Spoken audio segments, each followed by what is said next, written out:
Hi, I'm Chris Colvin. I'm the founder of In the House, and this is our weekly session that we call GC Casual Fridays.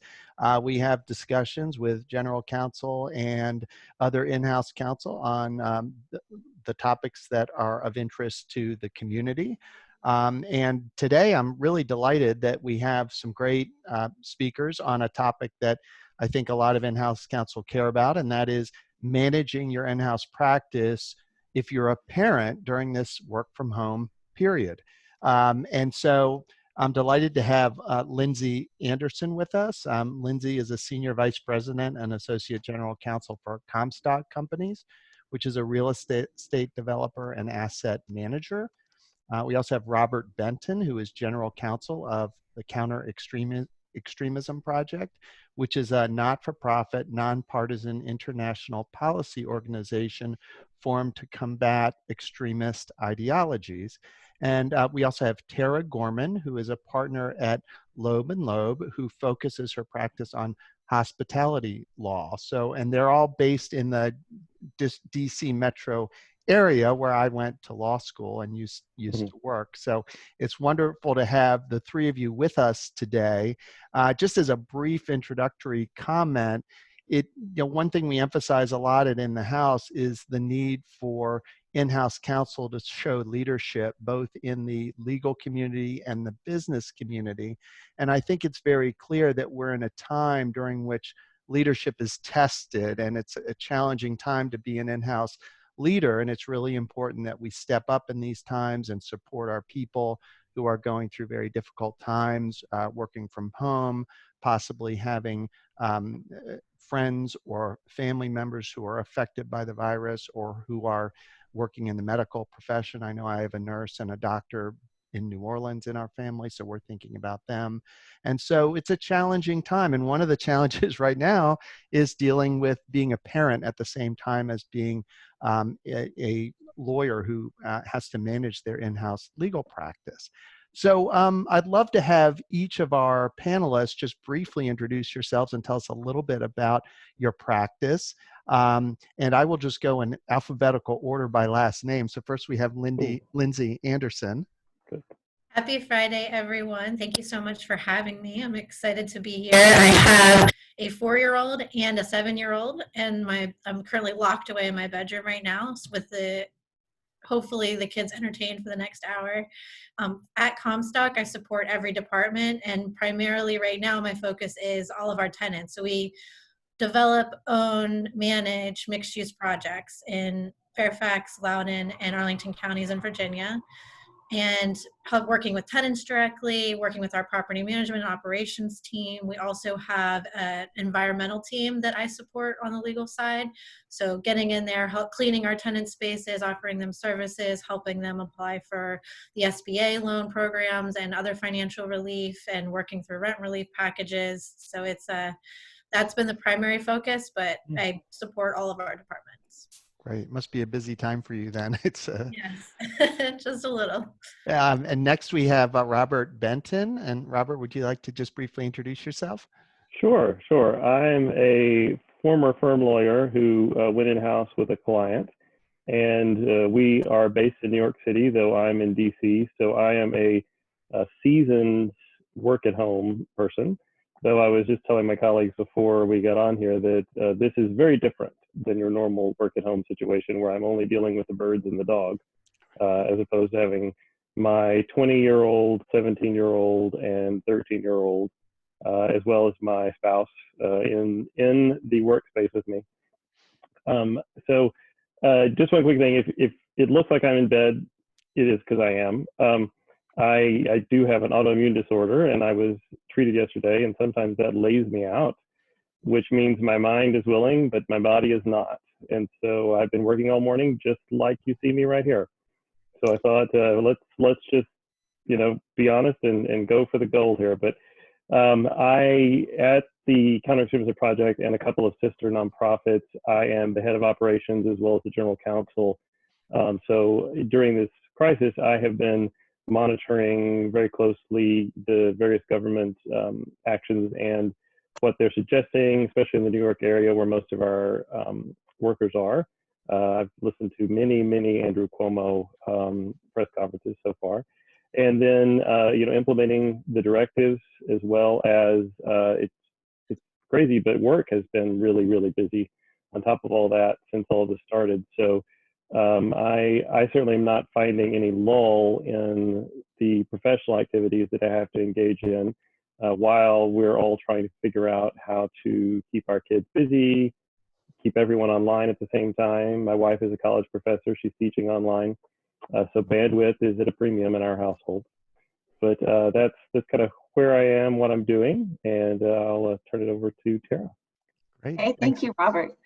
I'm Tara Gorman. I'm a partner at Loeb and Loeb. I am a widow with 5 kids. I've been widowed for 10 years, so I've been doing a lot of working from home just to juggle home life and firm life. And so I'm on top of that, I'm also a parenting instructor. So I've got a lot of my parenting instruction wisdom thrown into this presentation. So we are all, in a whole brave new world right now, trying to work at home and trying to figure out how to meet our clients' needs and our family needs, and everybody's in a whole new world. So we are going to be outright and vulnerable, just like Robert said, and like how we are handling this. So there we go. Great. So would you like me to share the presentation now, Tara? Yes, thank you. Okay, great. I'll get that started.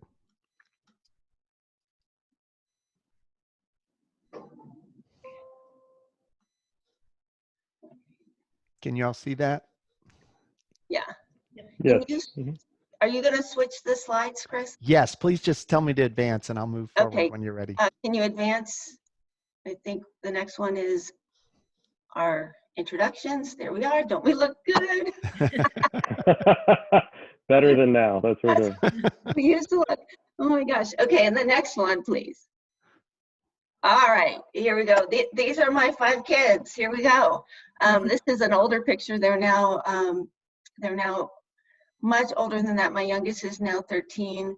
But I think the first thing that we want to talk about is embrace the chaos. I mean, as we all know, with children, parenting is generally messy anyway. But now we're in a time of crisis where there's such uncertainty. It's just messier. So I think the first thing is accept the reality. I mean, everybody is dealing with this. There's going to be noise. There are going to be pets. There are going to be other sounds that are going to pierce through those Zoom calls and those conference calls. And instead of apologizing, just roll with it, because that's reality. I remember right after I was widowed, trying to hold this huge conference call with 7 different sets of lawyers. It was that Planet Hollywood Harris merger, and I'm trying to be all professional, and I'm still cooking chicken nuggets because it's, those conference calls go late into the evening, and I dropped the whole pan of chicken nuggets, and I didn't have the phone on mute. And people, that's just reality right now. We're all in it, so just don't sweat it. So instead of trying to spend time trying to make your home life perfect and your work life perfect, nobody's perfect here. I mean, we can all say that. We're all struggling in this together.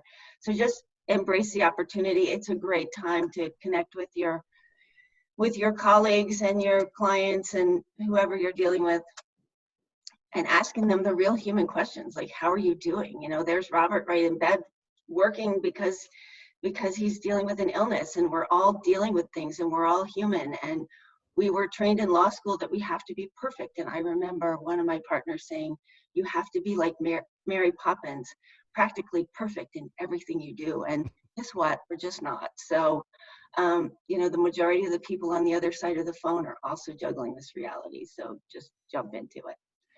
Okay. Chris, you want to go to the next one? So the first thing, I've been asked this for years and years and years about work-life balance. I know we've all heard of this, especially if you're female, and it's really not just for women. It's for all of us who are working and juggling other parts of our lives, whether it's trying to get your yoga class in, if you don't have children, or you want to go visit your friends or your parents and you get an assignment that comes on your desk at 7 p.m. There is no such thing as work-life balance, and that's a fallacy. And sometimes work wins when you're in a big deal and you've got to be there getting all your documents done and doing everything you can to get the deal done. Sometimes work wins, and so you do what you can at home to make everybody comfortable, but they've got to take on some extra responsibilities, and sometimes life wins. Sometimes you get that call and you've got to run to the emergency room. So I think the idea of a work-life balance is, it just makes us feel bad, and there's no need to feel bad because there's no such thing. So I think you strive for consistency. You try to be there for your work to the greatest extent you can, but you also have to be there for your kids. And we're going to get into that in a little bit, like how to do that. But now more than ever, the idea of adding some kind of consistency at home and at work, and it's all about flexibility. The way I think of it is, when you're body surfing in the ocean, you're not looking 10 waves down. You're looking at the next two, and you just kind of have to go up and down. And sometimes you jump, sometimes you dive, sometimes you get slammed, and that's just how it is, especially now with Corona lockdown. Lindsay and Robert, do you have anything to add on this one? I was actually going to add something that our company instituted today is Fun Fridays, because they recognize that many people have children or have pets or have other obligations. They're caretakers for family members. We have a couple of people who are in quarantine right now or were exposed, so we have that element. But today's Fun Friday is post a selfie with your work from home buddy. So it can be you and your kids or you and your pet. And by 8:39, I think half the company, there's 90 plus of us, had already posted pictures, and many people had pictures of their little kids. And 3 of my coworkers had newborns born within a week or so of each other. So they're juggling that and protecting their families and just trying to make fun ways to stay engaged. Everyone realizes that we have other obligations at home. Get your job done. If that means that you're working on a document at 11 o'clock at night, that's what it is. But no one holds it against you if you're on a call and you can hear screaming in the background. We do a lot of the video conferences, and you'll hear kids screaming in the background, and our CEO and our EVP just start laughing, or their kids make cameos on the video calls. My daughter was crying yesterday and came and sat on my lap while I was on a call with them. So it's just realizing that we're all in this together, as Tara said. And one other thing I was going to say from something Tara said earlier was, early on in the working from home, I was on a call with a local county attorney, and he, in mid-sentence, "No, honey, no more gun." Like I almost could picture him looking down, like, no more gun. No, okay, one more piece, but only, and don't follow it. I was like, okay. Now I feel better that I'm half the time I'm distracted as well whenever I'm talking to colleagues or other parties that we're doing deals with. I could not agree more. I think one of the things I keep in my mind is this whole idea that you just kind of, lean into this reality that you have. Everyone's in the same boat.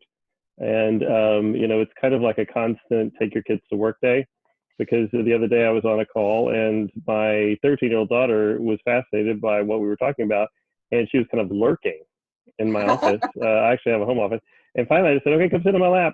Let's just, it's great. It was not inappropriate at the time. And so she kind of sat in there and listened, and even wound up interacting at the questions that some of the people asked her. That was great. And the other thing to remember, I think, is this has all happened before, and in certain ways, it could be worse. When I was at a law firm one time, I was doing an international transaction where we had lawyers all over the world on the phone. We were up in the middle of the night, and one of my partners fell asleep and started snoring on the call. This went on for 20 minutes because, of course, we couldn't wake him up. I kept trying to call him his cell phone and wake him up. I couldn't wake him up, and we had to get the deal done. And so we ignored him and finished with the call. But it's all not really happened before, but things can get dicey, and we all get through it. So that's my thought. Awesome, thank you. All right, Chris, let's go to the next slide. Let's see what we got. Okay, we'll talk a little bit about biology here, and this comes in really handy when you're thinking about parenting, and we've all been there. So biology 101, just for how your brain is working. So you've got your rational brain, which generally when we're in the office and we don't have dogs and cats and children and spouses around, and you can close your door and you know that you're going to have just some quiet time to think, and you're calm and you can solve problems and you can function really well and you can be easygoing, and that's pretty great, right? I mean, that's how we generally operate.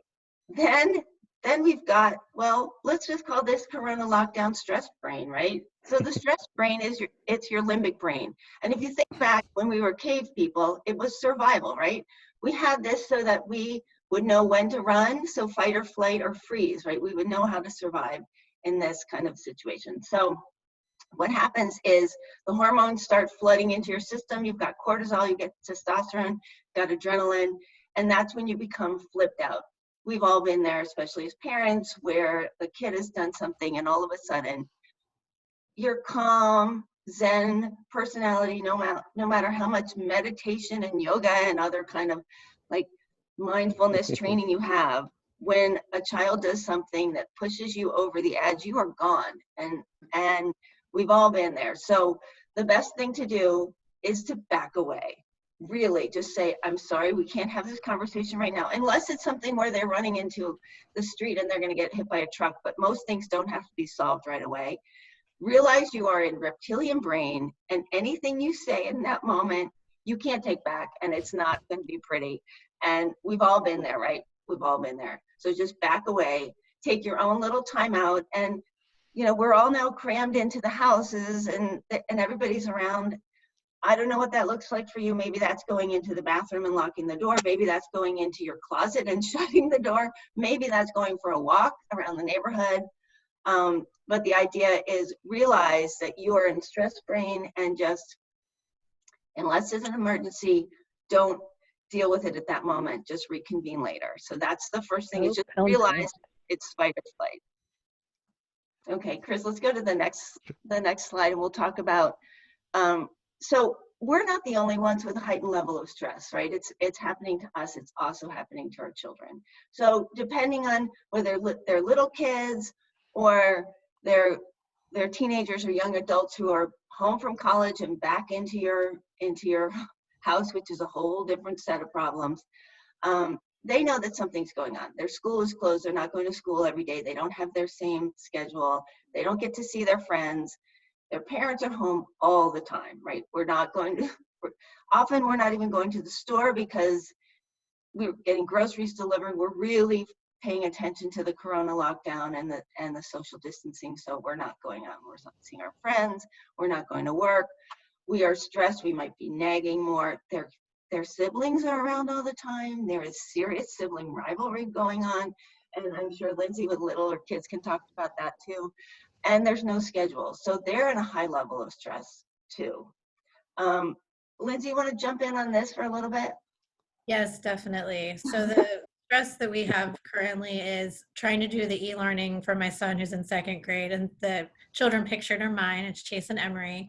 So trying to do e-learning in Google Classrooms with Chase, who is an average student. He would much prefer to be at recess all day than doing reading and writing and math. Getting him interested and focused while working beside him on my laptop and keeping up with meetings and deliverables and so forth. While my daughter, I can hear over by the TV screaming, well, why does Chase get you? And I don't get anybody, and nobody loves me, and I want a new family, and I want a new mommy. And my husband locks himself in his office and doesn't come out except to eat and go back into his office from 7 to 7. So there's an interesting dynamic between the two of them. And, you know, one of my biggest fears is I don't want Chase to fall behind in school. And so trying to keep up with everything that he needs and the learning from that aspect and staying with his teacher. But then also I feel this pressure of, I got to answer an email within 5 seconds of getting it. I need to answer the phone every time. Or if I'm on a call and I see someone's calling me, I'll send them a text message and say, hey, I'm on another call. I'll call you right back, because I don't want anyone to think that I'm just messing around and playing at home. So for me, it's been a balance of learning that it's okay not to answer the phone on the first ring. It's okay to not answer an email for 5 minutes. That if my son needs me or my daughter needs me, or I have something else I'm taking care of, that it's going to be okay. Yeah, perfect. Robert, you want to chime in? I just commend you for doing this with younger children. I can only imagine. I fully sanction you whacking your husband over the head if he's disappearing into his office for hours at a time, which we're getting to on another slide. You can tell him, I sanction that. But, you really do have to kind of tag team this. One thing I'll just add is for our children who, have their own stresses and emotional things to deal with, the schedule has been really important. My wife is an educator, which has been really helpful. And we have put the kids on a schedule during school days, we call it, when they're not e-learning. And they actually feel more comfortable in that way, because they also get a lot of stress by not knowing what comes next and what they're supposed to do. They live in a schedule. They live at school where things happen at a specific time, and that's just the way life works. And so we're doing our best to kind of keep that kind of structure for the kids while they're at home. And it's really been extraordinarily helpful, I think. Tara, I just want to jump in with one comment and suggestion that my kids actually came up with. We had nothing to do with it. We're in New York City. Our kids are freshmen in the New York City public schools, and they called school off like late on the afternoon of Sunday, so we didn't know. And the kids started strategizing immediately. And my kids came up with this idea of putting Post-it notes outside different rooms in the house. And it's labeled with like the name of the teacher and the subject, and they actually commute around the house and they follow their school schedule. So feel free to crib off of them. I thought it was brilliant. I wish I had thought of it, but they thought of it, and they've been doing it. It's made it a lot more bearable, and they move their bodies a little bit, and they even have gym class. They do something during gym class, like juggle a soccer ball. That's smart. I just wanted to throw that out there, because a lot of experts say try to keep a real schedule, and that they literally keep their school schedule, even though they don't necessarily have to. So, which is great. And so I just wanted to add, you have to have the balance between, because I usually don't let my kids spend so much time on their phones, but now, because it's not, I always say, okay, you cannot do it for so many hours, etc. But now you have to be a little easygoing, because they don't see their friends. So literally the entire time what they're doing is then they're chatting with their friends, because now that's the only social contact.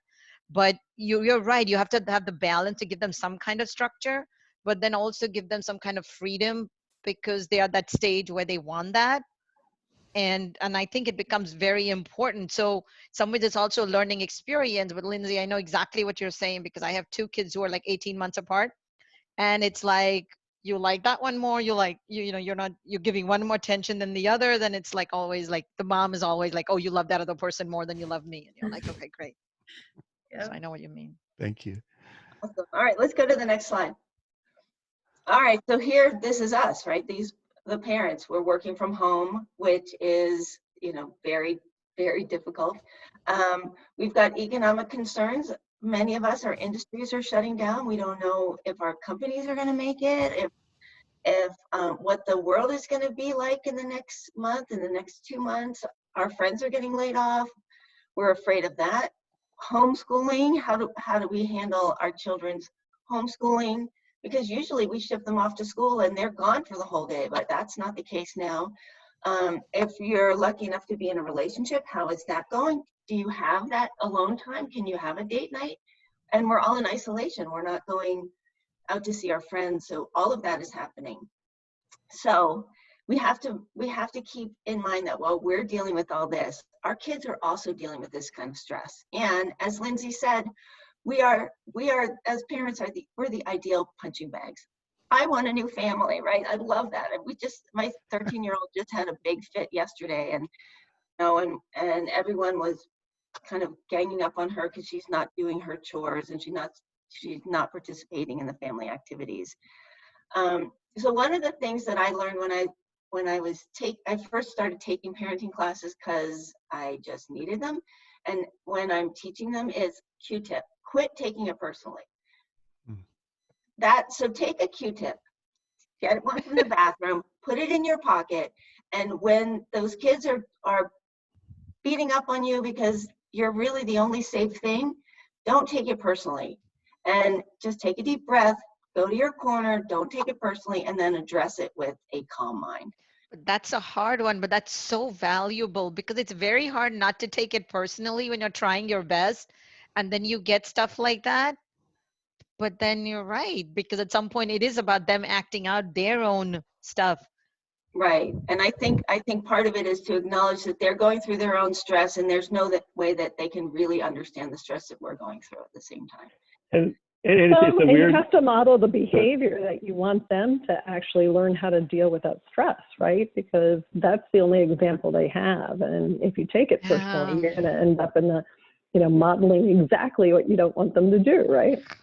Right. Well, Exactly. it is. I mean, in some ways, I always try to remember, and I kind of learned this talking to Tara as well. It's a bit of a compliment that your kids can share their frustrations with you. They're used to doing that. The problem is they're doing it now 24/7, and it's really we're their safe space. And sometimes that's one of the hardest things to do as a parent, I think, is to kind of be that safe space, especially when they're turning their little guns on you. But it is the reality, and you take a deep breath sometimes, you can remember that. Yeah. All right, let's go to the next slide. Okay, here we go. This is a sign that I put on my door. I actually got this a couple months ago, and it's very, very useful now. When I have need this one of sign, those. it says "Do not disturb the Queen." When I have this sign on, it means don't come near me unless there's something that's happening, like the house is burning down, or you've broken a bone, not just fell down, and you're bleeding profusely, like really, like it's gushing out of, and we have these conversations, right? So the first thing is there's no privacy anywhere in my house. And so I had to create some privacy. I had my first phone call, and in fact, I had this with Lindsay. I'm walking all over my house to find somewhere where I can speak to her. Finally, I end up by the trash cans outside. That's the only place where I could have a private conversation. So you have to set those parameters. The first thing we did during Corona lockdown is we had a family meeting and we talked about parameters, and the overarching goal was respect, that we all have to be kind and be respectful. And that's helped a lot. And also to have visual signs, do not disturb, for the kids as well, that they need to have their own space. So, and then what I've realized lately is when I'm in the kitchen, I like to listen to a podcast or have a conversation or do something else. Like I love to multitask, but if I've got people in the kitchen, I can't do that. And one of my kids loves to camp out in the kitchen, so now I make reservations. I'm going to be in the kitchen between 5:30 and 6:30. Please make sure that you don't need the kitchen. So whatever you need to do to get your space and your privacy, I would highly recommend that. And so let's go to the second part of this, and then have you guys jump in. So how do you get your work done? The first thing is figure out when your working time is. If you can set a start time and an end time. One of my friends has a candle. Now she doesn't have little kids because that could be dangerous, but she lights a candle like, okay, I'm going to start my work and I'm going to end my work. You can also allow interruptions periodically, but make sure that that when it's a do not disturb, that they know that there's some kind of visual cue that I'm on an important conference call, you can't come in. And then also, if you have a chain of command, so even for Lindsay, like your older boy could be the next step down. So it could be mom, dad, or mom, or depending on what your work schedule is. And then older kid, baby. So whatever, there's a chain of command, because a lot of questions can be answered by other people that don't have to be answered by you. And then if you do have a partner, if you can split your working day, especially with little kids, like, okay, I'm going to be working from, 6 in the morning until 10 in the morning, and then you take over. So whatever you guys can work out, I think if you're lucky enough to have a partner, that's really nice. Okay, Lindsay, you want to jump in? So yes, on that last point, we have friends who have done that, where both parents are working and they've just split up. Their jobs allow them to work into the evenings. So they'll take each parent takes a few hours at a time.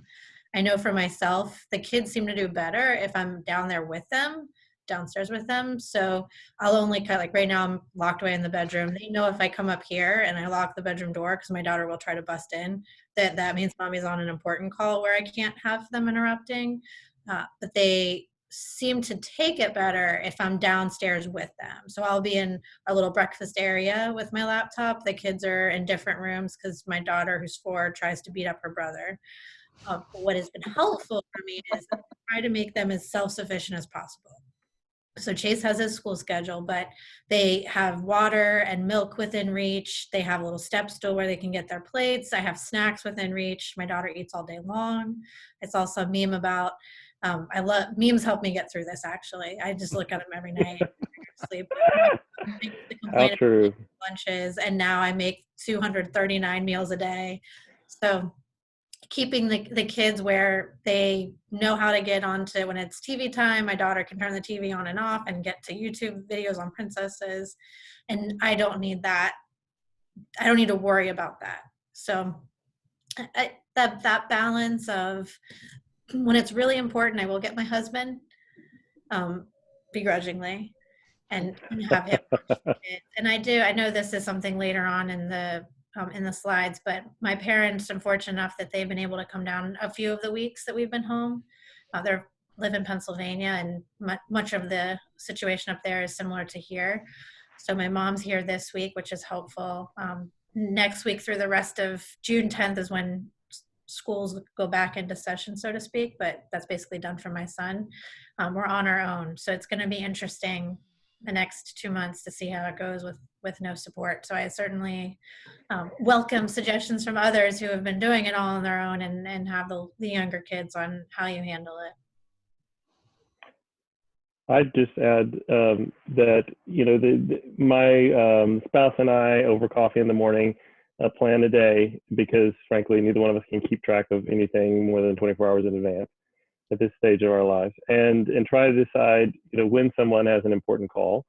My teenagers, you may have seen this phenomenon, but they start yelling their request at me about 5 feet before they actually make it to the door into the room where I'm sitting. So for a long time, my visual cue was, but that doesn't work when they are starting the conversation before they even enter the room. So we've come up with some other visual cues, closed doors, one of them, and just try to be as supportive as you can when the other person needs that time, like Tracy does now. And one of my kids, again, you have to have some humor with this. One of my kids pointed out to me the other day that my wife was on a very important conference call. My daughter was up here singing at the absolute top of her lungs and making TikToks in her bedroom, which is a doorway.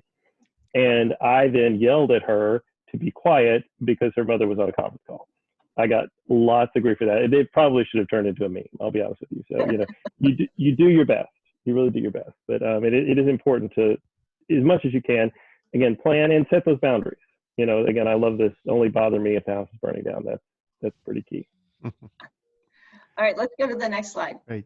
And Tara, real quickly, in my moderator's role, I just want to note we're on slide 9 of 18 and we have about 15 minutes left. All right, we will rock and roll through the rest. Yep. Okay, so office space, get your, kind of as we talked, something totally private, like where we are now, locked in the middle, sometimes in the mix, just like Lindsay said, when you can be in the mix and the kids can see you, sometimes be outside, and sometimes you just need to escape to the car. So the other thing is, make sure you've got a good printer, that your clients have your cell phone number, internet, and a backup. Our internet went down in our neighborhood yesterday. That was horrible. And take breaks where you can, a lunch break, a mental health break, those kind of things. Also, you can disappear, but don't disappear for the whole day, because companies don't like that, clients don't like that. This is my little desk because I could not find any privacy, so I put it right next to my bed in my room. It's about 2 feet wide. It's super small, but when I need to get totally away, that's where I go. And just remember, we are all in this together. Let's go to the next slide. Okay, so this is what Lindsay was talking about. You can't do this alone, right? So especially with little kids, if you can enlist your parents, their aunts, their uncles, their great aunts, everybody's home and kind of bored. And I find my parents are really happy that we did a little Zoom tutorial to do story time, or so they're babysitting over the computer. You know, that's kind of where we are right now. But that way, like Lindsay, if you've got a really important call and you can say, hey, mom and dad, read a very long, I need 15 minutes. Can you read at least 15 minutes or half an hour to my kids? Then they're babysitting, and it's fun for the grandparents, and it's you know, pretty good. It kind of works. And we already talked about partners helping out and taking turns, and older kids helping younger kids. Robert or Lindsay, you have anything to add on this one? Nope, you covered that, but that's a great idea to have, just call my parents or do a video with them and the kids. And I know That's a my great mom idea. will be sad when she leaves, because she's gotten so much time with the kids this week, and my dad a couple weeks before. So I think they'll appreciate it too. Yeah, it's fun for the parents. And, you know, once they get schooled on Zoom, it was very funny. My parents were like, what button, what? But now they're doing that. Yeah. Okay, so the bottom picture, that's Robert's family, and the top picture, that's my whole family up there. So there we go. Okay, the next one.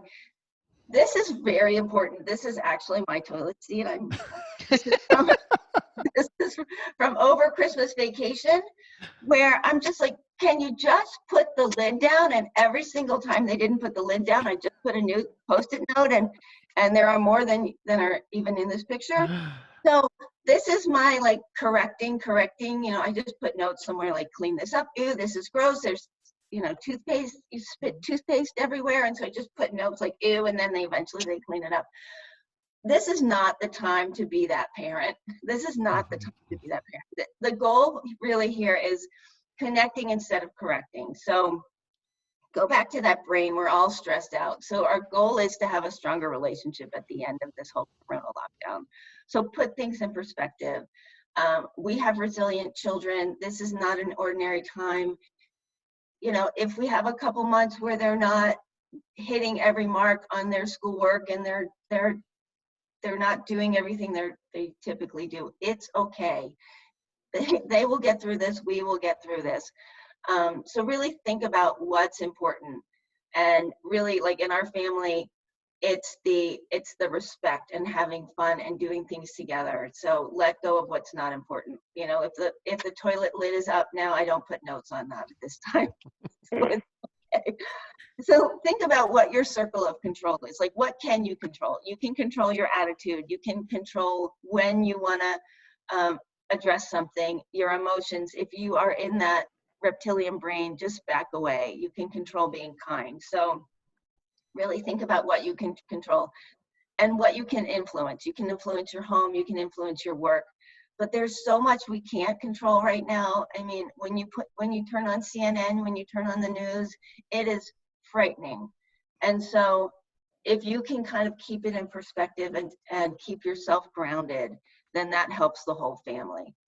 I just add quickly, Tara, that you know, when you have another adult in the house who, you know, doesn't have to do what you say, you have the concentric circles of control, and that's another thing to really get on the same page about, because if you're not, it can quickly become a matter that needs to, you know, that can create problems of its own. So. Yeah, Lindsay, you have anything to jump in on this one? No, I think we've covered it in many areas. One thing I was thinking of though was that as far as influences, I'm having the kids when they get up in the morning, we do showers at night, but they brush their teeth, they make their beds, they put regular clothes on. And so just that the importance of trying to be as normal as possible in an abnormal situation. And then doing the same bedtime routine that we've always done at night. And they might stay up a little bit later than we would otherwise on a school night, but still trying to have that sense of normalcy for them. And that helps me as well. And then can I just add, because my kids, like I mentioned, were like 13 and 12. So I actually have given them tasks to do. I'm like, okay, so like, I'm not going to be the one who's only going to be doing all the washing the dishes. So we all take turns. And then on the weekend, I'm like, our cleaning people are not coming. So I'll of course incentivize them with some money. Like my son is like, sure, you pay me money, I'll clean the bathrooms. I've got like 5 of them. He's happily willing to do that. Maybe it's the wrong thing to bribe him to do it. But I think if you give them tasks, but also creating a little bit of that structure, they kind of like it, and it makes them feel useful rather than, just being on their phones all the time. Agreed. Yeah, absolutely. All right, let's Never go to worked. the next slide. Okay, so let's look at the needs of the situation. I'm going to have Robert jump in on this. So what are the needs of the situation? So for everything that happens, like, what are the needs of the situation? If the child is unhappy and you have a conference call, and how can you fix that immediately? Sometimes you might have to call the grandparents to do that Zoom call, or delegate the responsibilities. I'm very fortunate that I put in a new world order a while ago where I had everything that needs to be done in a household is now on a playing card, and we pick responsibilities, everything from putting toilet paper underneath the sink, although that's a different kind of subject. At least you have it. If we have, you have it, right? Exactly. To doing the dishes, to cleaning the gutters, everything is part of. But I have older kids, but that's kind of what we're doing. And then how can you get it all done? And here's the needs of a situation that Robert can talk about. Well, quickly, I agree. We got lists. Our kitchen cabinets are list after list after list after list, and I did have to give my kids a bathroom cleaning tutorial, but fun. It's just good. This in particular with our dog was enormously hairy. It was kind of driving everyone crazy. She was shedding everywhere. So I went on Amazon. It's like, I can do this. Dog clippers. Can't be that hard, right? And now my dog looks like she has on corduroy. So this is an epic fail. She's a sweet, sweet little dog. And my only for next time, if there is a next time, is start with the long clippers. Don't start with the short ones. That's bad. But you just do what you can. My wife has gotten so many Facebook comments on this picture. It has turned her into a social media star. So there's that. At least you learned it with your dog and not with your children. Yeah. There you go. Fair enough. Fair enough. All right, let's move to the next one. Okay. All right. So also back to the needs of the situation. Is it something that has to be solved right now, or can you put it to the side for a while? A lot of things do not have to be solved right now. A lot of things, we all have more time than we usually do. And limits, right? We talked about parenting and limits, and especially screen time, and what are the limits that we're going to uphold right now? Generally, the limits that you should uphold right now are really value-based, like being kind, being respectful, being participatory in the family. You probably had some very, very strict screen time limits, but, as we just said, this is the way they're visiting with their friends, and this is how they're going to school, and sometimes you just need to be left alone. So a little Dora the Explorer might save your sanity. The last one that I love is, whose problem is it anyway, right? So my son's bedroom is a disaster. It always has been. It probably always will be until maybe he gets married and somebody cares more than he does. That's his problem, right? So the fact that there are clothes all over the place, it bothers me, but he can shut the door as long as there's nothing like spoiled food or dirty towels that are getting moldy. It's like, really think about whose problem is that. I can set my limits and say, I'm not going to come into your room. I'm not going to do your laundry. You need to take out foodstuffs at least every third day, whatever it is. But that's not my problem. If it's in the common areas, then it's the family problem, right? So just think about, like, where are you gonna go crazy on, and think about whose problem is it. That's a really good way to reframe a lot of things that are happening in your house. Okay, let's go to the next one. All right, family time. So these are my kids. I'm fortunate that they're musicians and they play a lot of music together, and it's really fun. We always we do family meetings, we always have for years, and it's very, very helpful. And especially when you're in tense times like this, Corona lockdown, So when we had our Corona lockdown first meeting, and now we do them every day, but we always start with compliments. And because no matter what's on the agenda, if you start with a compliment, and one person in the family has to compliment somebody else. So you can't say, for a stupid kid, you did that really well. It's got to be a real compliment. And it makes the family members think about something somebody else did for them. You know, I'd like to compliment Ryan for driving me to whatever. I'd like to compliment, you know, Tinley for cleaning the bathrooms really well, or whatever it is. Mm-hmm. And let the children lead. It's really helpful to let them lead. And then what we've been doing that I found really nice lately is every dinner. So we're doing family dinners because nobody's rushing off to soccer practice or baseball or play practice or anything. What was your highlight of the day? And because they know they need to answer that question, they actually consider what they're doing during the day, so they've got something cool to report. So my son was working on a new arrangement for a song that he's recording, so that was his highlight of the day. So he gets to share that and maybe play that for us. And what's your intention for tomorrow? So it doesn't have to be, you know, I'm going to create world peace. It could be, I'm going to have a piece of pie because I really want to have a piece of pie. Anything doesn't have to be a big thing. And then a gratitude. I always love to do gratitudes because it makes them think about what they are grateful for. And then share the responsibilities. Just because you can do everything doesn't mean you should do everything. So make sure that the kids, this is a great time for training. I'm finding, you know, this is a great time for them to learn about caulking the bathtub or how to sew on a button. We all have time to show them things. And so as we're living our lives, to show them what it takes to run a household.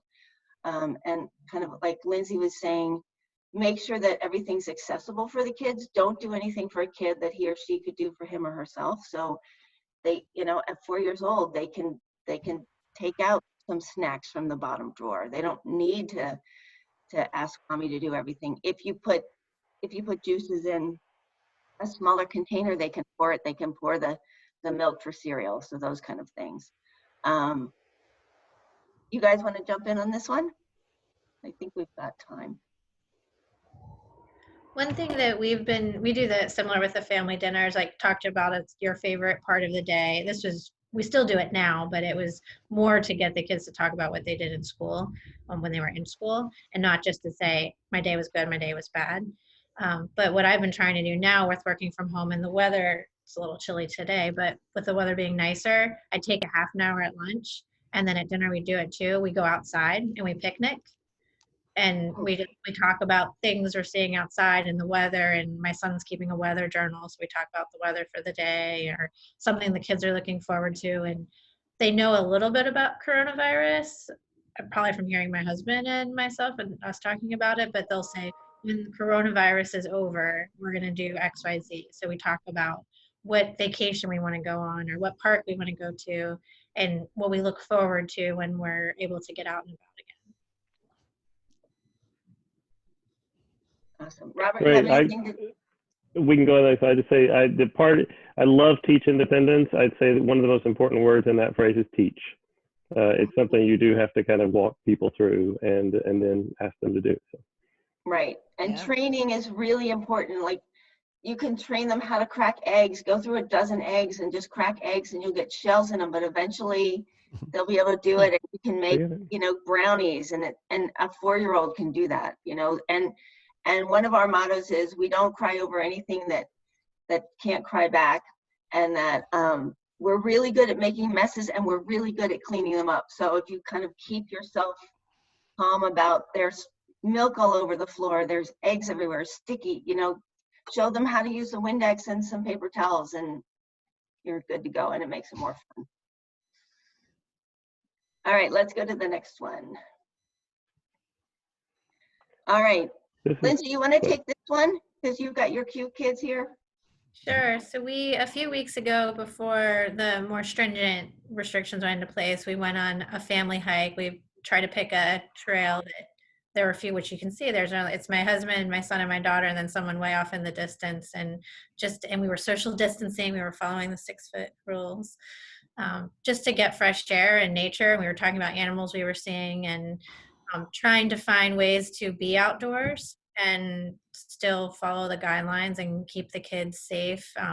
Each day they alternate, Chase and Emery alternate, for instance, who's going to pick what path we walk on around the neighborhood, if we're going to ride bikes or if we're going to walk or if we're going to go down to the lake that's in our neighborhood.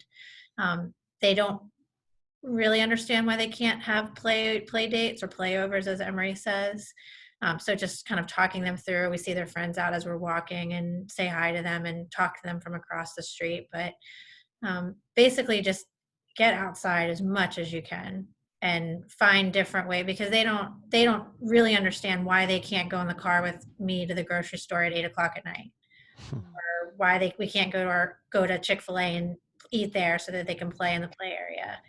But kids are pretty smart, because my son actually did this. He talked to a friend and he said he created a care package for her, because he's like, I've got lots of Legos and she wanted my Legos. And he created that, and then he put a little bit of stuff for her. Then she created a care package back for him. So we went and dropped it outside her house. And then she left the one for him outside. And then they literally talked more on the phone, but then they were then they put little cards for each other. I just thought it was a good way that they're trying to make sure they keep that human connection and be safe at the same time.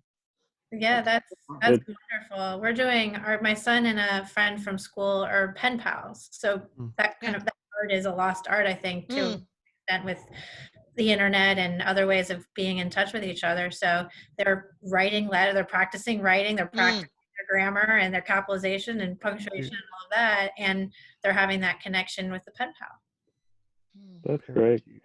So one thing I'd like to say about this slide is that it's fun to appoint one person as the fun ambassador for each day. So, they come up with, we're going to do a fire pit and do s'mores, or we're going to paint today, or we're going to do a huge dance break in the middle of the kitchen while we do the dishes. You can add a joy to the ordinary, but you just have to be creative, and the kids like to jump in on that. They do. And I was going to talk a little bit about the alone also, finding some time to decompress. And I think that may be the next slide, Tara. Yeah, let's try the next slide. Yes. So I am, unfortunately, have this wonderful condition where stress creates a physical manifestation pretty quickly. So I've had to come fully to grips with the fact that not finding a way to calm down your mind and to give your body some movement really does affect your ability to work. It affects your ability to be a parent. It's at the end of the day, it's not completely optional. So I have begun to use some meditation apps. It sounds really silly. I was very resistant to it until I tried it and did it 5 days in a row. And it really does just give you a way to kind of give your mind a break from all of this stuff that's going on, and then do your best with a spouse or someone to give yourself a little bit of time to exercise. That you can do with your kids, but it is really important. None of us can keep this up. Change is stressful without taking some time to make sure that you take care of yourself too. Yeah. That's actually one of the things we did in our Corona lockdown meeting is we said everyone should be exercising at least 30 minutes a day. And this is one of my kids. We set up, he's a gym rat. And so we set up a gym outside and we've got a Peloton inside. And so people are eating well and exercising because we have time to cook healthy food now. So yeah, that's super important. Let's move to the next slide and then I think we can wrap it up. Great. Yeah, so I guess the overarching thing is this is really a once in a lifetime event. Well, let's hope, but where we've really put everything else on pause and it's time to connect with the family. And so take that time. It's a gift. You could look at it as a burden, but it's also a gift. It's a gift to have that time with the children and to connect, to do special time, especially for the little kids. That's one-on-one time. Take 15 minutes where the kid gets to choose what you're going to do, of course, within the Corona lockdown guidelines, but if they want to play Legos, I don't care if you hate Legos, you're going to spend 15 minutes, you put a timer on, you spend that time one-on-one, no interruptions by the other kids. Everybody in the family knows this is my time with this one child. And it really helps connect with the, you know, the bond with each child and with the family to really enjoy this time together. And then, next slide, if all else fails. Amen. Well, we're supporting the local wine merchant who's doing social distancing and selling. So we're trying to frame it positively. So this has been fantastic, really great material. We're at the top of the hour. I am happy to stay, and I'd love to do a Q&A with you guys if you're available, just to open up the floor to questions. Can you all stay a few minutes past 1 Eastern? Okay, thank you so much for that. I'm going to briefly, I'll stop the share so we can all see each other, those of us with the video turned on. And then I'm going to briefly unmute everyone, and I may remute depending on the background noise, but I'd love to open up anyone that has questions. So I'm going to unmute everybody, at least temporarily here. And those that are, we've lost some people at the top of the hour, but those that are still here, any questions for our panelists?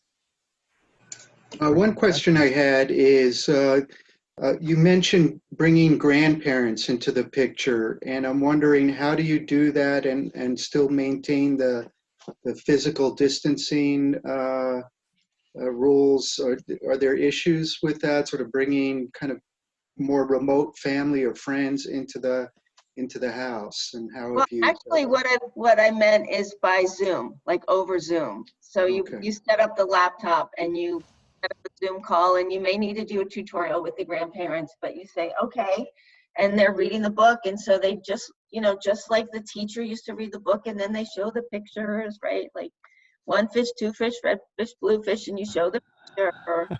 And that's how you do it, because especially with the grandparents, the older generation, you know, we have to be really protective of them. I know with my parents, they were not paying attention for the longest time. They're like, oh, we're having a dinner party. I'm like, no. But now I'm on board. So I just think you can still bring them in virtually. You can have telephone calls with them, or Zoom calls are fabulous, but they can actually babysit and instruct how to even cook something easy, you know, maybe not, you know. And I would add, I was going to maybe address this earlier, but certainly where I am in my life and my spouse, we're kind of parenting up and down. You know, we're taking care of her parents who become less and less capable themselves for various reasons. And so a lot of these strategies work well in both directions. And this one in particular really helps both ends of the spectrum, is, you know, giving people something to do that's positive and keeps them, you know, indoors where they need to be. So it's you know, that is also a real stress that a lot of people are going through. And if people want to talk about that more later or something, we can do that. But that's another whole facet. Yeah, that is a good point. I had a question too, because for many people, this is a holiday weekend. We have Passover and Easter, and even people that aren't celebrating those holidays, this was a spring break time. Like I'm supposed to be in Greece right now, speaking of which, but I'm not for obvious reasons. So you could change your background. Yeah, that's true. I could do that, man. That would have been a good idea. So do any of you have suggestions for how to keep the holidays semi-normal in this strange time period? Oh. One of the things we're doing, we're going to do a Zoom Easter egg hunt. So my brother up in Massachusetts, my sister in DC, my parents not far away, and myself and my aunt in Delaware, we're all going to do our own little Easter egg hunt. We're going to do it at the same time over Zoom. I'm just going to mute somebody. Apologies. There we go. It might be a little bit crazy, but it's different. And we're still going to, like, our family's going to make the whole Easter dinner, and we're going to make the bunny cake, and we're going to try to pretend that it's a regular Easter. I was thinking of putting my parents on the porch, but I hope we're going to do that. Well, I heard that the UK government, I think it was the UK government, announced that the Easter Bunny provided an essential service, so would not be quarantined or something. They made some public, it was kind of funny. So for people with smaller children, you can pass along that announcement, but if they're interested, um, yeah, we're My doing. children used to Go ahead. always, actually, they decided themselves when they were younger to conduct multiple Easter egg hunts in the house after they finished with the one outside. And it works really, really well. It's kind of like hide and seek, take your turns. And anyway, they came up with that idea, but it's kind of an Easter tradition now. So for those with younger kids. Yeah, fun. Fun.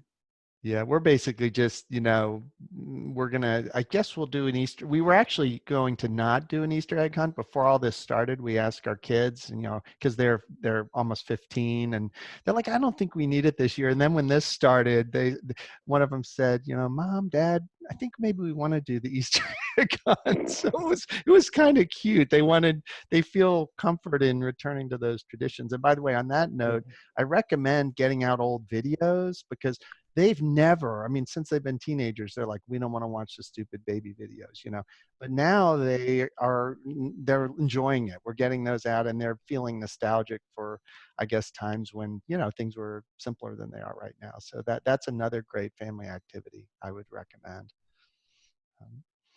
Any other thoughts folks have before we wrap up? This has been amazing, really, really practical and really useful information. So Tara, Lindsay, and Robert, we really appreciate your time. I also want to give a shout out, if she's still here, to Sonia Sigler, who had the idea and introduced me to today's guest. So thank you, Sonia, if you're still there.